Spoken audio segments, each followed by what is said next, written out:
Namaste, I'm Julie. Welcome to my YouTube channel, Your Self Yoga for Menopause. If you are new to the channel, big welcome, and if you've been before, welcome back. So in today's video, I'm going to be talking all about brain fog, and I'm going to be giving you some tips and advice at the end. But before then, I'm going to be talking about what causes brain fog, what does brain fog actually feel like, how long does it last, and what's really going on. So stick around and enjoy. So what is brain fog? Right, so have you ever put your car keys in the fridge?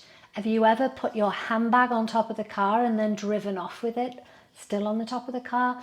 Have you ever been searching for your glasses only to find they're on your head, right? Losing things, forgetting things. Some of them can be quite comical, right? But there are a lot that really start to impact on our life, on our day-to-day life, and particularly at work. You probably heard kids saying to you, "Mom, I've told you that before," right? And we swear blind they haven't. Is it them? Is it us? So forgetfulness, not being able to retain information, complete overwhelm, and also losing things, not being able to focus and concentrate. Yeah, our mind is very scattered, seems to wander all over the place. If you recognize any of those and you are in perimenopause or menopause, that is what we mean by brain fog.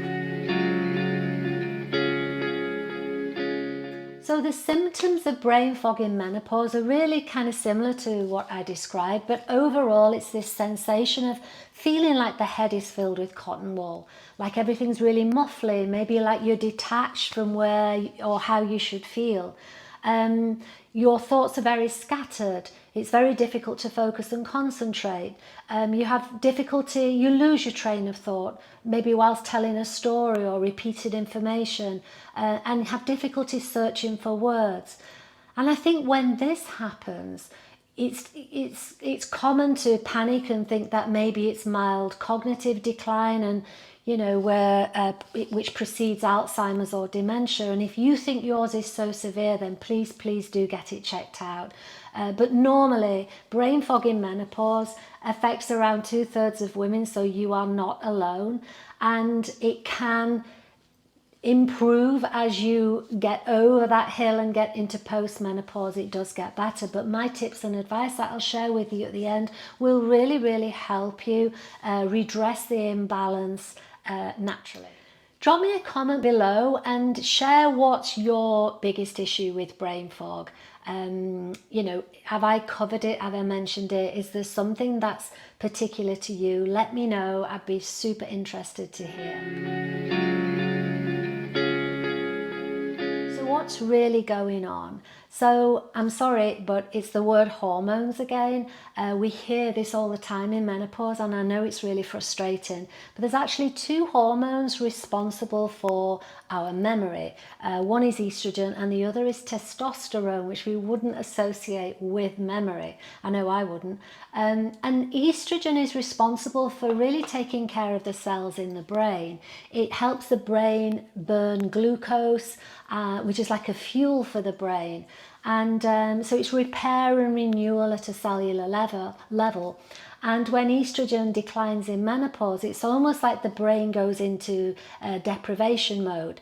So that has a big impact on brain fog, and suddenly we seem more confused, we're less able to remember things, etc. Meanwhile, testosterone strengthens the nerves in the brain. It keeps the arteries that supply blood flow to the brain really healthy, and it's responsible for mental clarity and memory. So, and also energy, the energy in the brain, which we associate testosterone with energy, right? But when testosterone dips also in menopause, again, its knock-on effect is on the memory.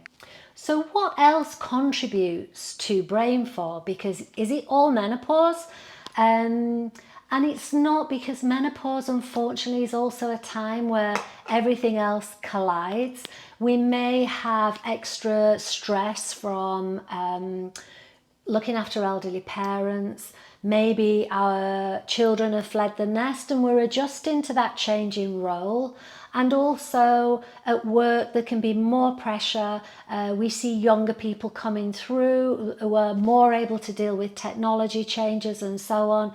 So these can all impact on our state of mind. The brain can also suffer from inflammation. That can contribute towards poor memory, and also poor sleep, which is another symptom of menopause. But we know that when we're sleep deprived, we're less able to function in many ways. So it's bound to impact on the brain. And also stress in general. So stress from work, stress from commuting to work. And just juggling the whole work-life balance can be very, very stressful. And this all adds to the hormonal changes which are impacting on our brain. So in terms of tips and advice, number one has to be yoga, right? Yoga is so beneficial for our brains, keeping our minds healthy and our brains functioning. And certain types of yoga and certain types of poses. So let's just take the umbrella term yoga. Yoga is designed, or was designed, created thousands of years ago to still the mind, so we could sit longer and enjoy meditation. And in doing so, they created a range of poses that would position the head or the brain in a certain way to stimulate blood flow to the brain. So, but let's talk about the type of yoga first before we go on to the poses, because in menopause yoga, for example, we do a flow yoga, and a flow yoga moves the body. When you move the body, you move the energy around in the body. So this helps to clear the brain. Think of the wind blowing things away. It's the same with the brain. So we can feel very confused and muddy in our thoughts stepping onto a yoga mat, and after a practice we feel like we have more clarity because everything's shifted. And I often say this at the end of my classes: notice what's shifted. And very often it's not a physical thing, it's actually a mental thing. So that's the type of yoga. Then we have a type of yoga in menopause yoga called restorative yoga. And in restorative yoga we do a lot of grounding poses and calming poses, which help calm the system, which help give us more clarity. Because when everything's running in overdrive, it's very difficult to retain one single thought, never mind multiple. So it's all about bringing the nervous system down. And then in terms of poses, right, in yoga, inversions, and I don't mean standing on your head, although I do, right, but you don't have to stand on your head to enjoy an inversion. So an inversion is technically classed where the head is lower than the heart, right? So you're dropping the head low, and this enables blood flow to travel to the head to boost the head or the brain with oxygen, nutrients, right? The things that it's missing. Do you remember when we mentioned about the drop in estrogen and the cell repair and renewal? So a simple inversion every day can really, really reinvigorate the brain and keep everything functioning optimally. If you're not doing a headstand, you could just do a standing forward fold, where you drop the head lower than the heart and you grab hold of each elbow, and you can do that seated at your desk every so often. And then other poses would be grounding poses, as I've mentioned in restorative yoga. So we have types of yoga and we have specific yoga poses which all help to boost brain function. So I'm including meditation in my first tip because yoga and meditation go together. And meditation is not to switch your mind off. People say, oh, well, I tried it, I couldn't switch my mind off. It's not about that. It's about stilling the mind. It's about quietening the chatter, quietening the noise, the endless to-do list, right? Who you've got to ring, who you've got to see, what you've got to do. I must do this, I must do that. It's about quietening everything down. And in doing so, we develop better mental clarity. because we're calming the brain. We're taking the brain out of it constantly running.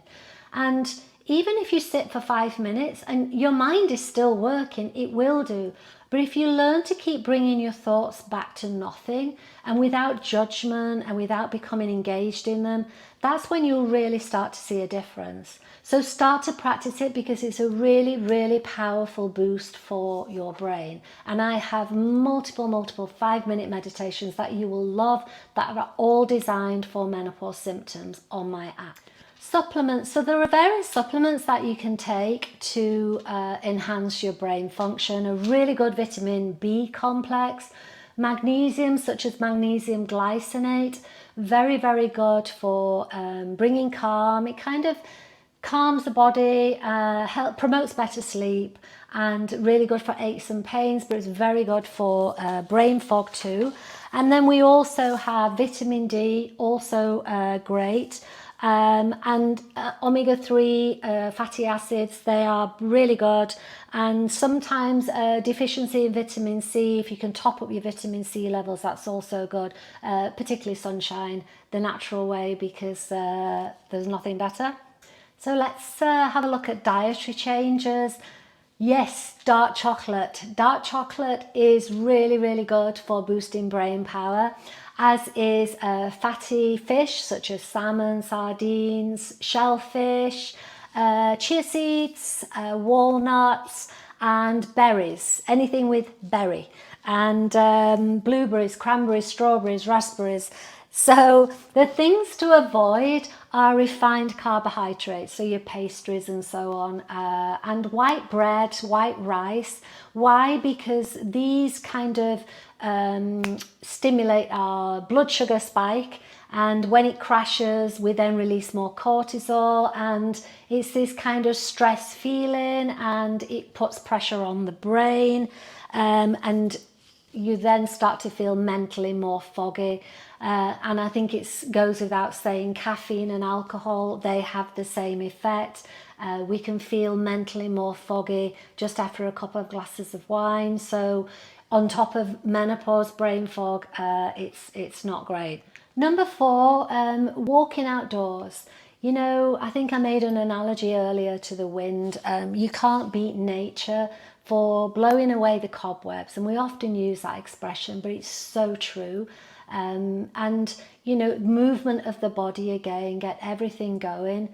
And it's, you know, often we can lose ourselves when we're outdoors, remove ourselves from a situation where we're becoming overwhelmed, where we're becoming frustrated because we can't deal with things, we can't remember things, etc. So outdoor fresh air works wonders every time.